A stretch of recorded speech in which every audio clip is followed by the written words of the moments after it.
ఎంత హృదయ విదారక దృశ్యం అంటే ఆ దృశ్యాన్ని చూస్తే కంటతడి పెట్టకమానరు, మరికొందరు కన్నీటి పర్యంతం కాకమానరు. ఆ దృశ్యం కాస్త ప్రస్తుతం మానవీయ విలువలు, మానవ సంబంధాలు, మంటగలుస్తున్న మానవత్వాన్ని మాత్రం వేలెత్తి చెబుతున్నాయి. అలాగే వ్యవస్థలోని లోటుపాట్లను సైతం నిరూపిస్తుంది ఆ ఘటన, ఆ సన్నివేశం. తమలో ఒకరు చనిపోతే ఏకంగా మృతుని కుటుంబ సభ్యులే ఆ మృతదేహాన్ని కిలోమీటర్ల మేర భుజాలపై మోసుకొని వెళ్తున్నటువంటి ఆ దృశ్యం పలువురిని కన్నీటి పర్యంతమయ్యేలా చేసింది, ప్రపంచాన్ని చలింపజేసినటువంటి పరిస్థితి. వ్యవస్థలోని లోటుపాట్లు, వ్యవస్థలోని లోపాలు ఎలాగున్నాయో స్పష్టంగా ఆ దృశ్యం మాత్రం సమాజానికైతే చాటి చెప్పే ప్రయత్నం చేస్తున్నటువంటి పరిస్థితి.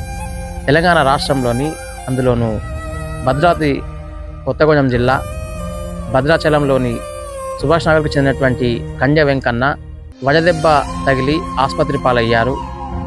పరిశీలించినటువంటి సదరు వైద్యులు అప్పటికే వెంకన్న మృతి చెందారని ధృవీకరించి ఆసుపత్రి ఆవరణలో ఉన్నటువంటి మార్చురికి మృతదేహాన్ని తరలించారు. మృతదేహాన్ని తమ ఇంటికి తీసుకెళ్లేటటువంటి క్రమంలో ఆ నిరుపేద కుటుంబీకులైనటువంటి మృతుని కుటుంబీకులు తమ చేతిలో చిల్లిగవ్వలేక ఏమి చేయాలో నిస్సహాయ స్థితిలో ముందుకుండిపోయినటువంటి సదరు కుటుంబ సభ్యులు ఎట్టకేలకు వాహనాన్ని ఏర్పాటు చేయాలని, అదే సందర్భంలో మృతదేహాన్ని తరలించేటటువంటి క్రమంలో కొంత సహాయ సహకారాలు అందించాలని కాళ్ళవేలా పడి వేడుకున్నప్పటికీ కూడా కనికరించినటువంటి అక్కడి అధికారులు తమ నిర్లక్ష్యాన్ని ప్రదర్శించే ప్రయత్నం చేస్తూనే వ్యవస్థ అంటే ఇలాగే ఉంటుంది, ఇట్లానే ఉండబోతుందంటూ ఒక కొత్త నిర్వచనం చెప్పినటువంటి పరిస్థితి.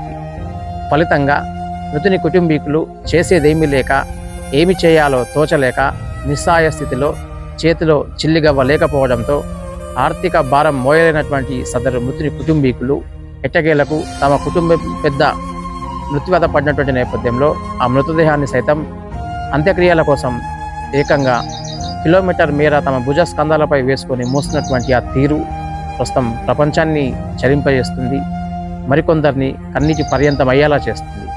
ప్రస్తుతం ఉన్నటువంటి ఈ వ్యవస్థ ఎవరి కోసం కాపు కాస్తుంది, ఎవరి కోసం కొమ్ము కాస్తుంది అనేటటువంటి ప్రశ్నలు ఉత్పన్నమవుతున్నటువంటి ఈ వేళ వ్యవస్థలోని లోపాలు మాత్రం స్పష్టంగా ప్రస్ఫుటిస్తున్నాయంటూ మరికొందరు భావిస్తున్నటువంటి తరుణం ఇది.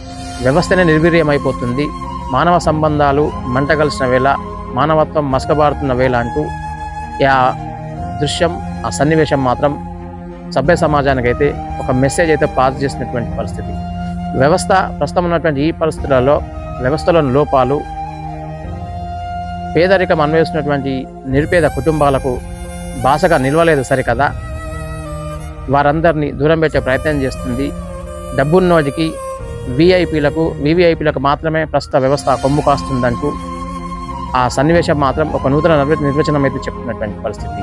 అక్కడ ఉన్నటువంటి అధికారుల తీరు, ప్రస్తుతం ఉన్నటువంటి ఈ వ్యవస్థ సైతం ఆ కుటుంబానికి తీరని శోకాన్ని, అంతులేని విషాదాన్ని అయితే నింపిందని చెప్పాలి.